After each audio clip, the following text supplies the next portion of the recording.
This video provides a brief walkthrough of our website's simulation of the law of large numbers. Beginning from the start page, we enter the law of large numbers simulation from the top of the menu here.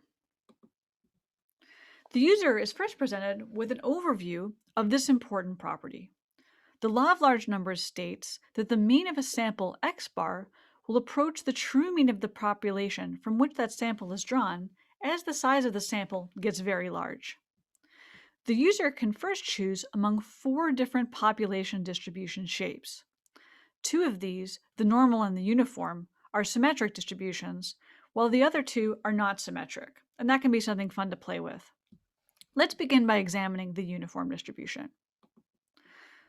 Our population, in this case, is 2,000 randomly drawn observations from a uniform distribution with a minimum of -10 and a maximum of +10.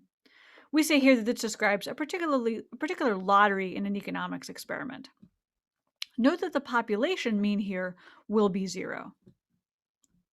We can begin now by drawing some samples from this distribution. Let's say we draw a sample of size 30. When I click the sample button, those 30 drawn observations will appear highlighted in orange. You can also see those 30 observations highlighted in this table of all of the members of the population. This just reinforces what's meant by taking a sample from the population. We also see highlighted here in orange the sample mean for this particular collection of 30 balls, 30 dots. Let's try another one.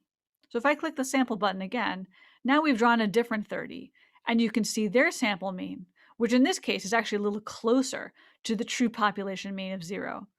And we can keep doing this. I would recommend doing this with your students to get them comfortable with the idea of taking samples. Let's now experiment with samples of different sizes. We can go really small, like a sample of size 2, in which case we see that the sample mean could be almost anywhere. Or we can increase the sample size. Let's say first to 50, and let's keep going. Let's draw a sample of size all the way up to 300. And now you can see that as I click for additional samples, we tend to be closer to the true mean of 0. I recommend letting your students experiment with different sample sizes to reinforce the essential intuition of the law of large numbers, which is that as our samples cover more of the population, of course the sample mean will more closely resemble the true population mean. However, we actually can let the computer do all this sort of clicking for us, and that's what's demonstrated at the bottom here in this graph, which is a simulation. What we have plotted here is the difference between the sample mean and population mean for randomly drawn samples of increasing size, all the way up to 1,000. You can see for a symmetric distribution like the uniform here, convergence to a difference between those two means of 0 happens relatively quickly.